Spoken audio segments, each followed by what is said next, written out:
Welcome, everyone. People are still coming in, but we don't have much time, so I will formally start this. So if you were here, if you come to Zoom today to hear Maike Andersen talk about her work in the EU project on global mobility of employees, you have come to the right place, so welcome. My name is Mila Lazarova. I am a part of a consortium of people that have organized the IHRM Webinar Series that has been running for well over, I would say actually almost 3 years now. So the webinar series is organized by the Center for Global Workforce Strategy here at SFU. And in addition to myself, the wonderful Gerardo Ortega and Kavita McDaniel are helping. Also, the Center for International Human Resource Studies at Penn State University in the United States, where we have my colleagues Elaine Farndale and Cara Adrian. Pennsylvania Western University, where Miguel Olivas is, ESCP Business School in Europe, where Maral Muradbekova and Marion Festing are, and last but not least, RIT Croatia, where our colleague Maja Vidovic is. And that group of people has managed to keep this going for quite some time. I hope you find some of our old webinars on YouTube, and Cara can put up the link.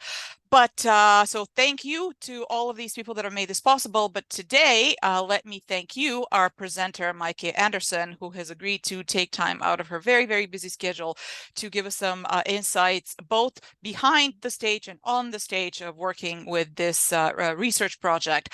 Maike Andersen, if you don't know her name yet, and I would doubt there are many who don't, is a professor of human resource management and organizational behavior at the University of Bamberg in Germany. She was a member of the university's executive board as a vice president for research from 2015 to 2018, and that position was followed by a number of other administrative posts at the university. Most relevant to today, she acquired and coordinated the Horizon 2020 project GLOMO, which focuses on global mobility. Maike has also been a visiting professor at several universities, such as Copenhagen Business School in Denmark and Deakin University in Australia. Her research focuses on global careers, including country-level career norms and individual career success, as well as international mobility and flexibilization of work. Maike has published widely in journals such as JOB, HRMJ, International Journal of Human Resource Management as well, and also does a lot of work as a reviewer and an editor. She's an associate editor of the Human Resource Management Journal in the International Journal of Human Resource Management. So I also, what her formal bio doesn't state is she's a fantastic co-author. So thank you, Maike, so much for agreeing to be with us today and share your insights after working on this project for quite some time now. Over to you. Thank you, Mila, for your introduction and your kind words. I'm delighted to have been invited and very happy about your great interest. Yeah, and Mila already mentioned the title of the presentation. It indicates that I would like to use the webinar for two purposes. One is that I will talk about the coordination of the research project GLOMO on the global mobility of employees. And then I will also provide insights into some of the research results from the project. Yeah, let's have a look at the research project GLOMO itself. What is the project about? How is it structured? And what is the role of the coordinator? The starting point of the GLOMO research project is the observation that promoting labor mobility is an important objective for many countries. So in times of labor shortages and skill shortages, so that's in the news nowadays. And a lot of countries implemented favorable legal frameworks for mobility. But despite this, expatriates still face a number of challenges and obstacles to their international careers. And as a result, companies report, and also the European Union reports, that the objective is not achieved. So they need more people. So that's why we thought, okay, let's try to find some solutions to this important problem. And of course, we saw that this requires an international research consortium, also to do justice to the different country perspectives that are involved. I came across a funding opportunity from the European Commission that you see in the background on this slide. and blindly ignored the funding rate of just over 4%. So I started to travel to colleagues to get them on board. I organized meetings, including travel funding to coordinate the content of the research project, and then I conceptualized and wrote the extensive proposal. We weren't successful in the first time, but after a revise and resubmit, we made it and received a budget of 4 million euro for 4 years. And so that was a very fabulous day when we got this notification. So who's behind the we? They are the 19 early stage researchers whose names and photos you can see here on the slide. And I would like to take this opportunity to thank Anh Nguyen, who helped me to prepare this presentation. She's a very talented researcher, and I'm delighted that she will be staying in academia as a postdoctoral fellow. Moreover, we are 16 professors from the fields of management, sociology, psychology, and economics, many of whom you probably know. So these are the principal investigators, and then we had a fabulous advisory board. Then there are 13 partner organizations, such as medium-sized companies, so A-Train, just to mention one, but also larger companies, so for example, Siemens Gamesa or Philips. And we also had political representatives or networks. And then more than 30 people from the administration of the participating institutions, and my role was to coordinate the group. So the following video, I will use it to explain what the GLOMO research project is about in more detail. So let's have a look. There are many reasons people might choose to work in other countries. These globally mobile workers, or expatriates, face real career challenges when working abroad or returning home. Expatriates can be distinguished in two ways: assigned expatriates, who are sent abroad by their organisations, and self-initiated expatriates, who make the decision to move abroad themselves and who organise and pay for it. For many self-initiated expatriates, they can find themselves in employment far below their skill levels, meaning growth and career progression can be limited. But also the company-assigned expatriates can encounter career setbacks. So how does all this affect cross-border labour mobility? Global mobility can be broken down into 3 levels. The first is micro, which relates to the experiences that individuals have when living abroad and the impact on their lives and careers. The next level is meso, which relates to the management of expatriates by organisations and its impact on the company and its goals. The third is macro, which relates to the country-level context, such as laws, regulations, health systems, nature, language and friendliness, or not, of the host population, and its impact on expatriates and their families. Each level brings with it different considerations. On the micro level, issues such as motivation to work abroad, gaining and applying competencies for career success, work-life balance, and well-being for individuals are important.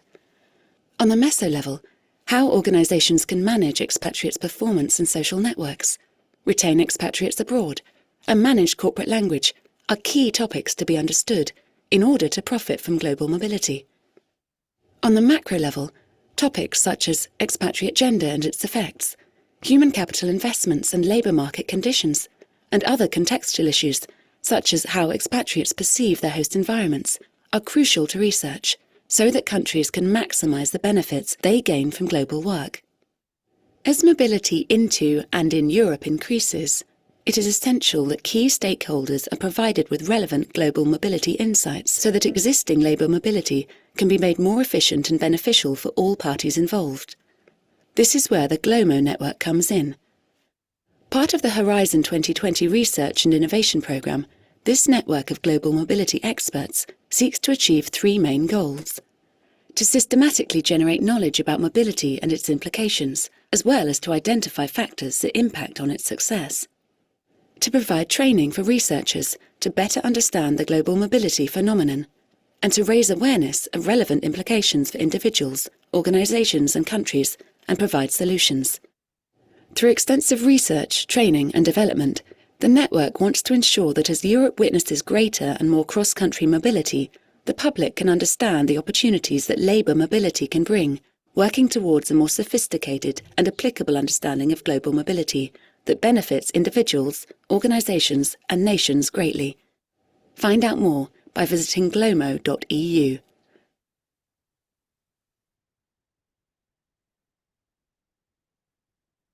So we defined 15 research sub-projects, each of which was taken on by one of the early stage researchers. And these projects were all located at the intersection of these 4 pillars that were mentioned in the video, and also the 3 levels, so micro, meso, and macro.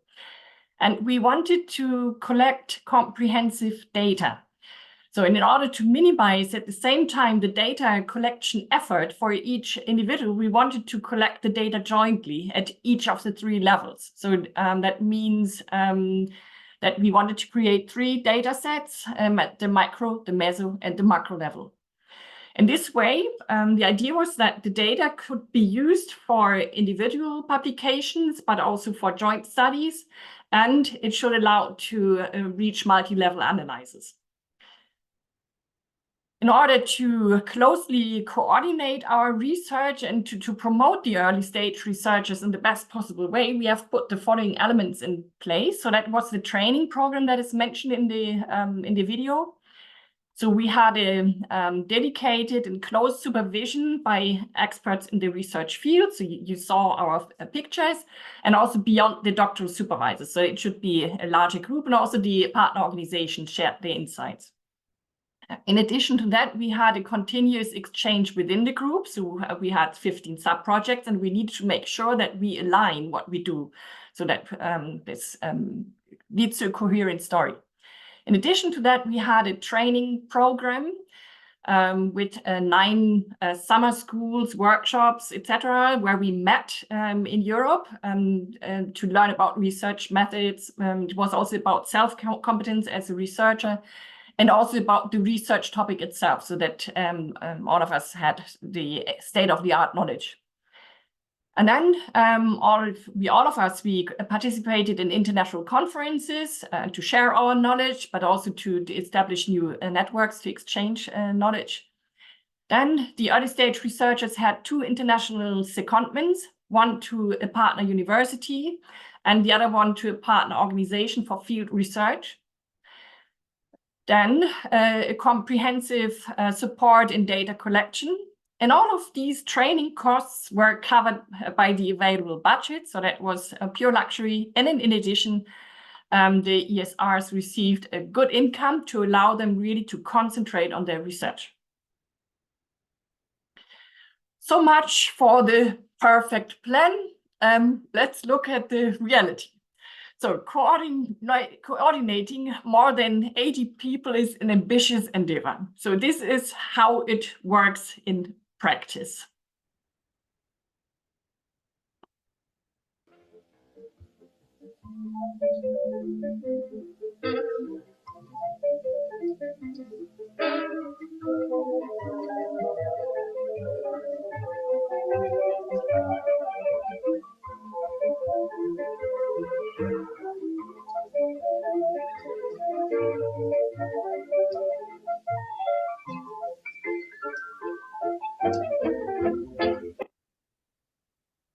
Yeah, so that's not all. It's not just about coordinating this, but we had even more complex challenges. So 3 of the 15 early stage researchers became parents. So that was these were great news. And at around the same time, and took parental leave.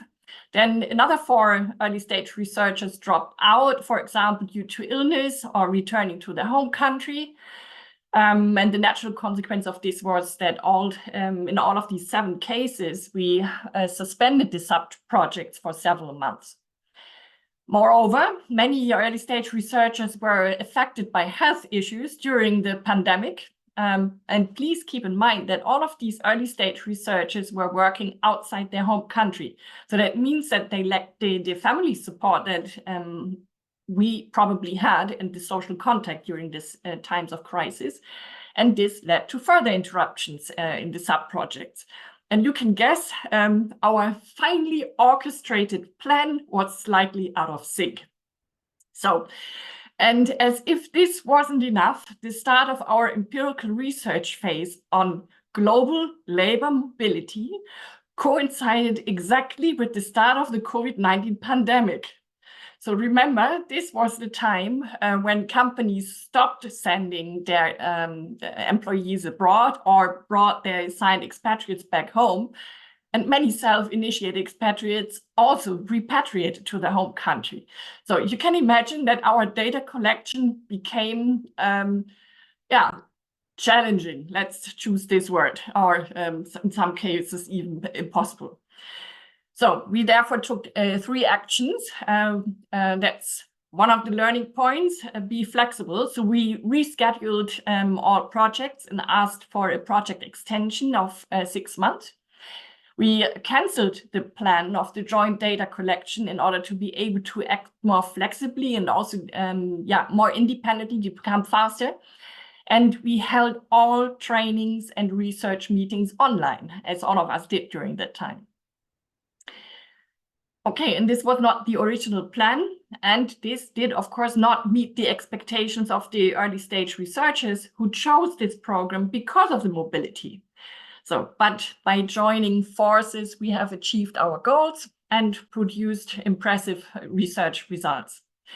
So let's have a look at the results that have already been published. It's approximately half of the publications, another 50% will follow. They are still under review, and this is why I have excluded them from this presentation. Yeah, let's start with the pre-migration phase. So before making a final decision to move abroad or to relocate, employees cultivate, of course, their motivations for expatriation. They use their social capital to prepare, and they also examine factors of the host country, especially the level of hostilities, whether they are welcomed or not. And at the micro level, we offer some fresh perspectives on the motives for relocating abroad. So we distinguish between professional aspirations and environmental factors. So with regard to the professional aspirations, relevant factors differ by occupation and are intertwined with the collective mindset of one's home country. So what does that mean? So for instance, in terms of occupations, the motives differ, so as we would expect. So while academic expatriates tend to seek more job opportunities and higher salaries, healthcare professionals, for example, they prioritize a progressive working environment and career development. Managers, again, tend to seek responsibility and professional challenge. And then digital nomads, they seek and value flexibility. What was interesting is that people from the same countries often have similar migration preferences. So, for example, we saw a collective or a shared mindset among Muslim nationals who are often attracted to other Muslim majority countries free of religious extremism. And similar evidence emerges also in relation to the location. The choice of the destination, even for those who are highly career-oriented, such as the academics, is primarily driven by factors unrelated to careers. So that was interesting. So it's we asked them, then it's more about the impression they have about the location, where they are familiar with the country. It's about living standards and especially about political stability. And we also saw that this is not just a very rational decision, but it's about emotions. So whether you have emotional ties to the host country. So there are both individual and country-related factors that shape motivations and decisions to move abroad. One of the major or key determinants of destination choice is the sense of being welcomed or rejected in the host country. So at the macro level, we have looked at hostility in host countries, and we took the case of the UK, so the post-Brexit anti-immigration climate in the UK, and we saw that this is agitating international workers. So this, of course, then leads to reduced admiration for the country, and this in turn affects impressions of the host country, a key factor in attracting international migrant workers. And conversely, we have been able to show that potential migrants sometimes themselves form a false or even hostile image of the destination country. So this happens, for example, when they are misinformed about the basically migration-friendly immigration rules. It's a kind of hearsay, so they are in contact with other migrants and they share their sad stories, how it didn't work out, so such as long vetting processes. And so this is something that they pick up, and the bad news are rather shared than the good news. And at the meso level, we looked at social capital. That also showed to play a fundamental role in determining migrants' behavior and migration outcomes. So, for example, social capitals also shapes the destination preferences of migrant workers. So people move to countries where they know people, where similar language is spoken, so that they can tap on the resources. So it can be relatives, but it can also, just as I said, be people from your own country or whom you can connect to. And why? Because they expect, of course, this support and access to resources, such as business contacts, so that they lack when they relocate. However, the social capital also has a dark side. That's what we saw. For example, there are undesired dependencies and also reciprocity obligations in some cultures. And these cannot only cause higher levels of stress for migrants, but can also severely constrain some of the migrants' mobility choices. In a systematic literature review of the social capital among migrants and migrant employees, we focus on the functional aspects of social capital. So that means the why and how social capital translates into organizational and individual outcomes. And we also, in this literature review, we raised the question of how social capital can be formed in cross-cultural contexts and across language barriers. So how to establish trust in different in countries. So we find that the role of social capital in motivating people to pursue a career abroad remains under research. So we want to motivate you to dig deeper into this area. Sometimes the choice of a new profession, job, or location isn't a result of careful planning, but rather the outcome of chance events. Being in the right place at the right time. So, for example, this is an interview study where people report that career changes just took place because of social connections. So one respondent, for example, talked about a professor whom he met at the university and who created this idea of moving abroad. In another story, one individual said, yeah, I was walking the dog and I met a person, and this person said that the son had some job opportunities abroad, and so then it happened and people moved. So and that also shows that relocation and career moves often come about through serendipity. So meeting new people who link you to others in the destination country, or you make career changes due to unexpected job offers, things like that. And interestingly, only those who combine chance events with proactive career crafting, they manage to achieve a better person career fit over time. And those relying solely on chance tended to experience random highs, but also frequent lows in their careers. So it's you really need to work. So it's hard work, this international career. Yeah, to sum up, the period before migration is characterized by a complex interplay between individuals and countries in shaping international career motivations and destination choices. And we also saw that non-work related factors play a major role. And we were a bit irritated that people rarely mentioned organizations when they talked about their plan to move abroad. So very many different factors, but not the organization. That's interesting. Yeah, so then in the next phase, migrant workers establish their international careers. So that means they seek to transfer their career capital, they develop their career capital abroad, and also they try to enhance their employability. But how successful they are in applying and developing their career capital depends on their own efforts. But not only, it's especially about the support that they receive from organizations and also the policies in the host country.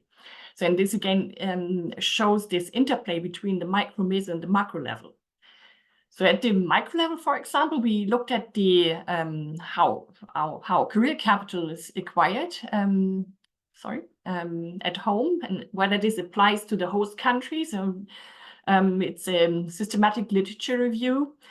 And the findings show that whether you're able to make use of your career capital that you have abroad depends on several factors. So it's about your the applicability of your abilities, and sometimes the abilities are too specific. So like very narrow expertise or very company-specific knowledge. Or sometimes skills are tied to the home country, such as specific technologies in your country or the language. So that means, or this explains why they struggle to transfer them to the new context. To make the transfer effective, you need to have abilities, but you also need to be motivated, not only to use your existing career capital, but also to develop new capital that makes sense abroad. And we see that sometimes individuals are not even aware of the capabilities that they have. So sometimes this emerges out of coincidence. And in other cases, we also see that individuals do not realize their potential. So they have good capital, but somehow sometimes they think they will only stay for a short time, but as you know, then you end up staying for a longer time and you did not really exploit what you have. But these individual factors are not sufficient. We also need the opportunities, so the environmental opportunities. These are essential for the transfer from the home to the host country. So if, for example, this is about organizations, so whether organizations really have a culture of learning and innovation. We observe that many companies do not even ask or do not explore what they could find. So there could be more activity. If you have this culture, that's good in organizations. And then it's also, of course, about the country level, so the policies on occupational and social recognition that has an impact on the transfer of career capital. And this insight was further supported in another study where we examine how migrant workers' employability is affected by the recognition of career capital. So this study. The study uses Germany as a case, and we show that reducing bureaucracy and promoting occupational recognition, as is the case in the Federal Recognition Act, Anerkennungsgesetz, in force since 2012, has significantly improved the employability of non-EU migrants. So while organizations play an important role in the transfer of the career capital from the home country to the host country, their influence on the development of new career capital is less pronounced. So that's, again, the organization, we found that the organization is not that involved. So instead, we found that migrant workers were very proactive to develop their career capital abroad. And this applied to both self-initiated and assigned expatriates, and it was independent of the type of company. So we saw that they were very active, but the influence of the organizations was not as visible. But also with the proactivity, of course, there are limits when individuals face restrictions on their actions. And that's also something that we found and is documented in the second study, where, for example, it's an example that all of us know. We had the travel restriction imposed on us during the pandemic. And if you were pursuing an international career, then this didn't allow you to build up the international career capital that you needed for your international career. So again, we see this joint influence of individuals and host countries in shaping their career paths after relocation. We want to stress that the role of organizations in this process tends to be underestimated. We move on. So once a new career path is established in the host country, migrant workers should thrive in their careers by experiencing well-being. They develop a sense of belonging and settling into the new destination and having career success, ideally. However, the reality often differs from these expectations. These key outcomes are particularly challenging under the influence of gender norms and immigration policies in the destination country, as I want to show. So at the micro level, we highlight various work and non-work factors that affect the general and work-related well-being of expatriates. And so well-being in terms of work-life balance, mental health, engagement, job satisfaction, stress, and burnout. So we ran a meta-analysis and found that social support from organizations and from families are the core factors that impact the well-being of migrant workers. And this finding was also observed in 2 additional studies that we conducted during the pandemic. So even under the severe conditions of the pandemic, organizational support increased expatriates' work engagement. And also the quality of life varied depending on the individual circumstances. So those who were married, so it's again the family support, and those who got organization support during the pandemic reported higher quality of life. So it was not always bad, but some even said it's even better than before. So this highlights the central role of organizations and families in providing the necessary support. So then we looked more closely to understand this role of families and work, so the spillover effect between work and private life. And so, for instance, excessive demands in private life showed to interfere with work roles, increasing the risk of burnout at work. And inadequate support from employers affects not only work, but also the well-being of migrant workers in their private lives. So as said, we distinguish between work-related well-being and private well-being. We wanted to dig deeper into the spillover effect and the interdependency of families and migrant workers, and further explore that based on migrant couples. So we addressed one of the prominent outcomes of migration in terms of career success, which is career satisfaction. We wanted to find out what increases the career satisfaction of expatriates while abroad, and asked dual earner migrant couples and wanted to find out about the spillover effect and whether they influence each other or the crossover effects.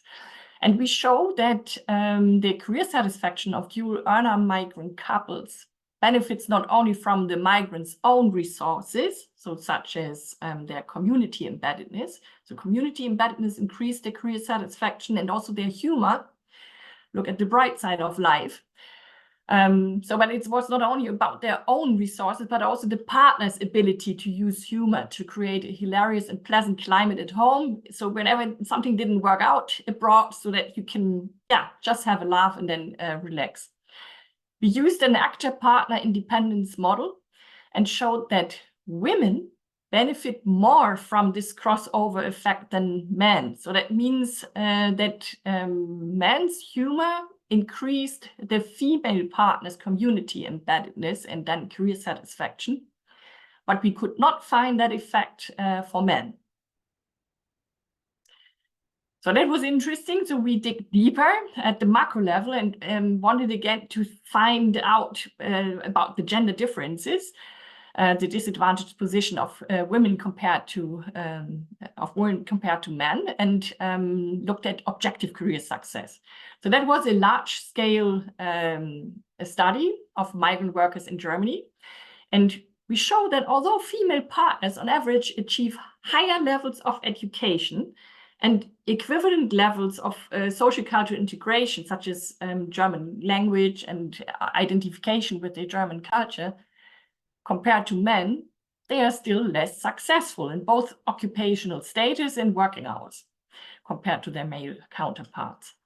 So these gender differences in these migration outcomes are attributed to restricted gender norms that result in an unequal distribution of domestic tasks, such as household and childcare among migrant couples. So the career success of migrant workers is not only dependent on individuals themselves, but influenced by different contextual levels and actors. And this perspective is also reinforced by a systematic literature review focusing on the antecedents of migrant workers' career success, which highlights that careers are always embedded in different contexts. So in this systematic literature review, we criticize that we underutilize institutional factors in research and in the management of migrant workers' career success. So, for example, in this literature review, we stress that immigration policies are important to look at, the labor market climates or the technological level. So the authors here stress that, for example, if you gain international work experience in a technologically advanced country, Silicon Valley, just as a keyword, then this signals important learning opportunities and also career prospects for migrant workers. Another interesting observation was that when studying migration outcomes, most research focuses only on the destination country and overlooks the situation in the home country. So our studies emphasize the positive influences of home country factors on migration outcomes. So there's another systematic literature review that we published, and we demonstrate in this literature review the inevitability of transnationalism, so that you are embedded simultaneously in your home country and your host country. You still have relationships, family members, friends in your home country. And so, for example, individuals who maintain close connections with both their home country and the host country are more likely to stay in their jobs and settle in the host country than those who are only embedded in the host country. So it is, in fact, good if the migrants can keep their connection to the home country. So it's not harming integration, but it's profitable for the integration. And then another study, we looked at terrorism in the home country, what the effects are. And actually, we found in this study that terrorism in the home country accelerates the integration of migrant workers into the labor market and improves their job prospects and stability. So again, it's an interplay of work and non-work elements, especially organizational support. That's what I want to stress, and host country immigration policies. But we need to keep in mind marital status, so family background, gender norms, and the country of origin, so that we add this when we look at migration. Yeah, so then time flies and maybe people decide to go back home. When people have work experiences in other countries, it's often seen as a way to advance their career, But our research showed that it doesn't automatically lead to individual success in terms of returnees' ability to use their career capital and find a job. So in this can of course then affect their well-being. There are a few reasons for this.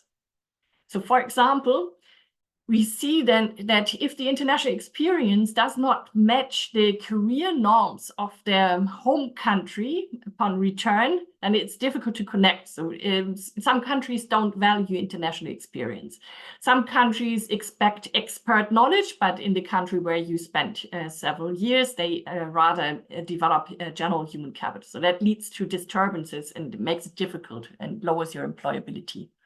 Another factor is that if the international experience was gained too early in your career, that also had negative effects to get back into the labor market. And also if it was gained in a less developed country, so these were all negative effects. And then also we looked at the career success and found that if they repatriate at later career stages, that also leads to lower career success. Then we looked at the network, so the social capital, and found that a robust network with compatriots plays a crucial role in finding suitable employment. So these are job openers, and also social capital is important for emotional support in this readjustment phase. And it's also essential for the successful application of your career capital abroad back home. So in summary, again, when people return from working abroad, it's important to consider the career norms of the home country and also to make use of the social capital. We also looked at sense making. So international migration has a significant impact on the individual sense of self, language in companies, and desire to make a difference in the new country. So we basically, we don't agree with this static and the cultural approach to migrant identity and management studies. And we argue that identity is instead constantly evolving. And not only across individuals, but also across situations. And we also argue that corporate language policies should evolve over time and adapt to the context. So again, same situation, also that creates identity, but it should evolve. So for example, while English as the corporate language is often favorable for multinational companies to promote the interaction between multilingual employees, there are scenarios where local languages and multilingualism prove to be more beneficial for employee interaction. So, and then migrants don't just work in the host country, but they also develop a desire to participate in shaping life in their host countries. However, we show that migrants are often not represented in political organizations, which undermines their voice for change in their host countries. And we attribute the low participation of migrants in politics to limited political rights of the migrant workers, but also to a lack of instruments for integrating this group into political parties. And in some cases, we even observed that parties adopt a strategy of reducing the electoral chances of candidates with an immigration background. So all of this shows that the self-identification positioning of migrant workers is often influenced by language and political participation, not just our own choices. Yeah, to summarize, we asked about the Wanderlust to Wonderland. The interim results of the GLOMO research project suggest that international work experience can have a positive impact on careers, but this is the result of hard work and really requires careful preparation by the individual. And also, of course, countries and employers, especially employers, can increase international workers' Wanderlust and their career success by reducing barriers. So we talked about the recognition of qualifications or the evolving corporate language policies, for example. And also it's about strengthening workers' resources through support from the organization, support by the family, social network, and especially in the host country, but also the home country. So allowing migrants to travel back home is very helpful, in fact. If you want to see more, about half of our GLOMO publications are currently under review and are planned to be published in scientific journals in the near future. And you can access all of these publications, of course, open access, through our webpage that is indicated here. Of course, there's a lot more to learn in research. So I think we create more questions than answers. And maybe you want to look into our systematic literature review. We published several of these where we highlight research agendas. And also you find an overview of future research topics in one of the chapters that is indicated here. Yeah, and then in terms of lessons learned in coordinating this large-scale research project, I defined the following three for me. It's essential that the participating institutions allow the professors sufficient time for the project. This is not just a side project, this is really also hard work. Then it's important to have a professional external project assistant. And it also helps if the institutions have already experience with these large-scale projects and also in this funding line. Yeah, so all in all, final words, it was an excellent experience in international collaboration. I can say that we have all learned a lot, both professionally and personally. I would also like to take this opportunity to thank my colleagues involved in the GLOMO project for their hard work and the many lovely dinners that we shared during our 4.5 years of this journey. And I also want to applaud the European Commission for a fantastic funding scheme, this Marie Sklodowska-Curie actions that fitted our research topic like a glove, because as you saw, the funding line required international recruitment of early stage researchers and a high degree of international mobility. So we can say with justification, we did what we researched. So, and of course, we are particularly pleased that some very talented, promising researchers have emerged from the group of ESRs, and I'm convinced that we will be reading a lot of interesting and relevant research from them in the future. So thank you very much for staying engaged and attentive, and I will be very happy to answer your questions. Wow, thank you so very much, Maike, for this presentation. For me, it was like a feast, you know. I just didn't know which thing to pick up first on. So surprisingly, we don't have many questions in the QA, but I attribute that entirely to people being busy taking notes during your presentation, which is what I did. I have like 3 pages of notes and just references for things that I should look up after today. So it's like I was invited to a party and I don't want it to end. But unfortunately, we only have 10 more minutes. So if you would allow me some questions.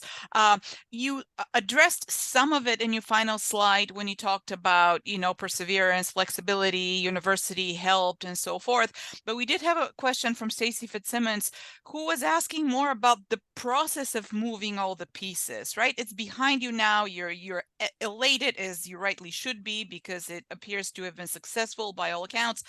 But like in the day-to-day stuff, how do you keep it moving? And you have such a large distributed group of very smart people who are very hard to follow. They're very hard to convince to follow instructions, right? So some practical insights on how to do that. So they were all they all had their work packages. So it's not only me. So because we had responsibilities and shared responsibilities. So 1 or 3 persons, 3 of us, we took care of the research. So, and we divided it into micro, meso, and macro. So some keywords that you heard already. And so they coordinate these 3 subgroups. We also had a work package, management, ethics, training, communication.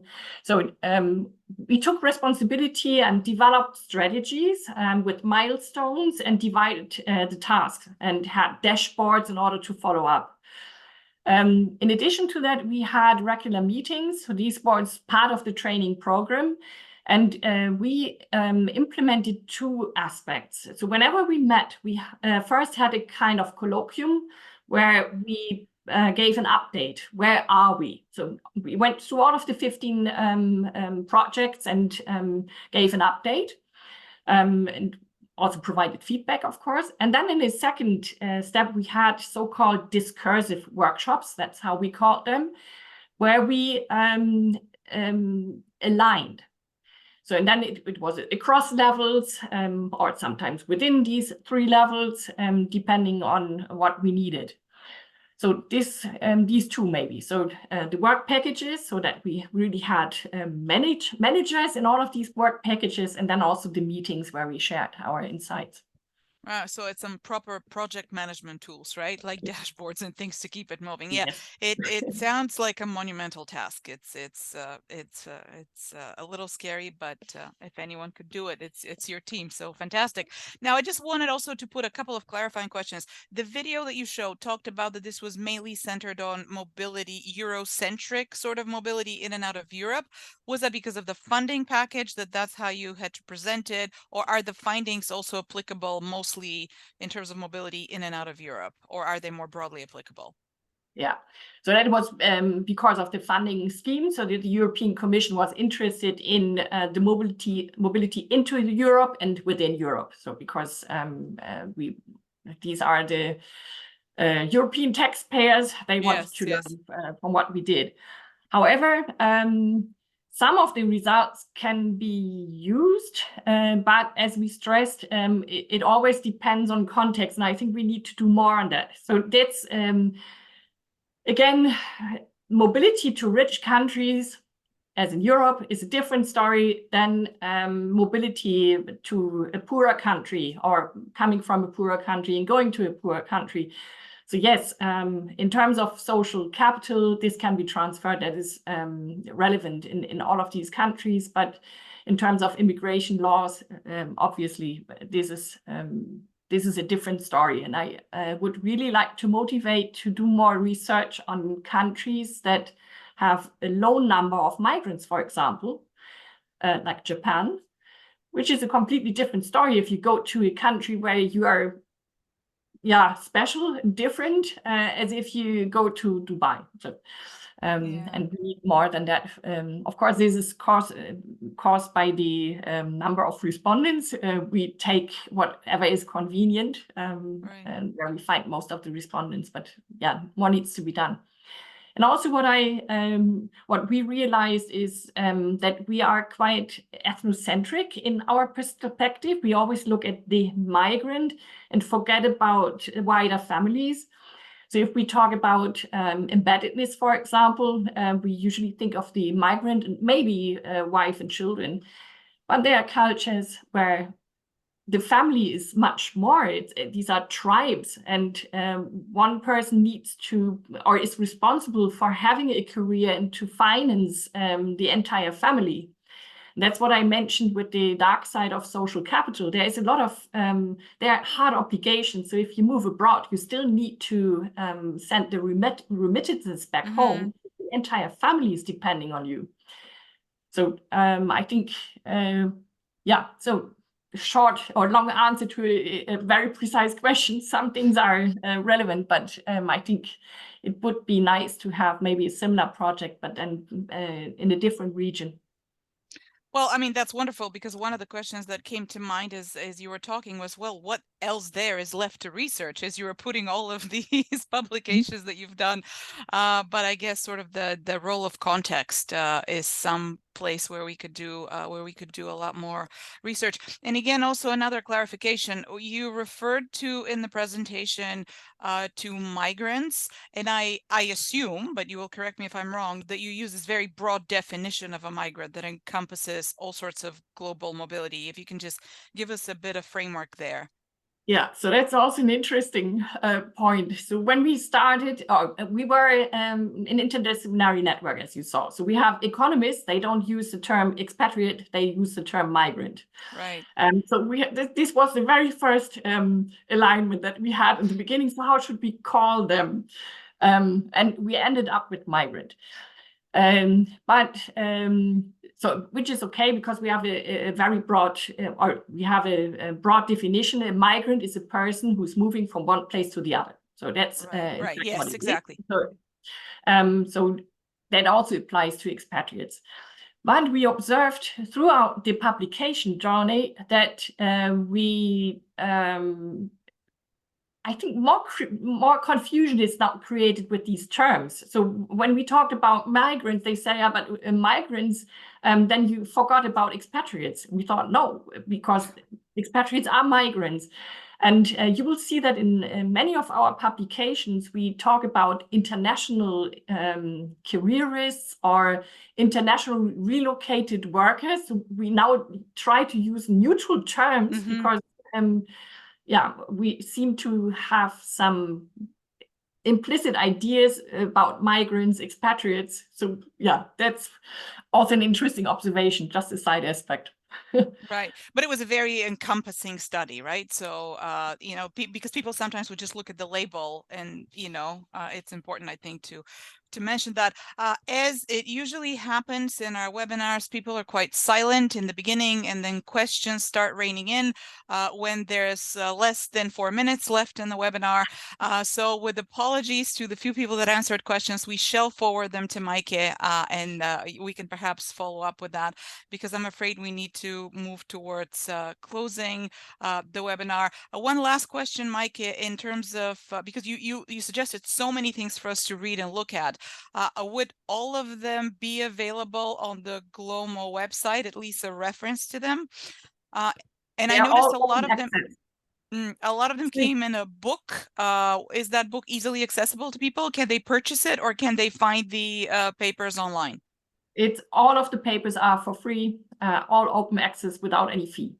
Okay, well, on behalf of the entire community of researchers doing work on global mobility, I want to thank you first for your presentation, and second for all of these wonderful resources that you have provided to the community. I encourage everyone who's doing research in the area, I know I will do that, is to check out the papers that Maike showed us today, and of course to keep your eyes wide open for all the publications that will be coming, I would presume in the next few years as well. So this is probably challenging, but it's also the gift that's going to keep giving. So thank you so much on behalf of all of us for doing all that work and organizing that fantastic research project. So thank you, Maike, so very much.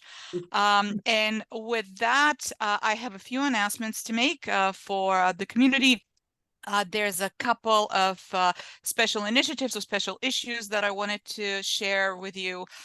The first one is that the 6th Global Conference on International HRM, organized by the Center at Penn State, will happen in June of this year in Gothenburg University, Sweden. The deadline is in February, so do check this out and submit a paper if you can. There are a few special issues I want to highlight. The Journal of International HRM special issue on understanding strategic human resource management in the context of a global South. Deadline is in February.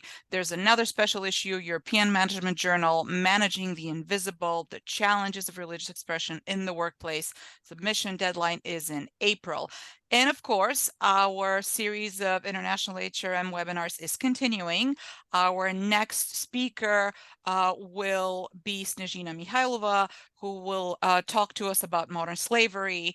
This is the announcements on February 29th. It will be at a slightly different time because Snežina is in New Zealand. So please check that out, register, and join us again in February. And with that, I want to thank everyone for attending and thank all my colleagues with their help organizing this. And I will see you in a month. Thanks, everyone. Have a great day or a great evening, wherever you may be.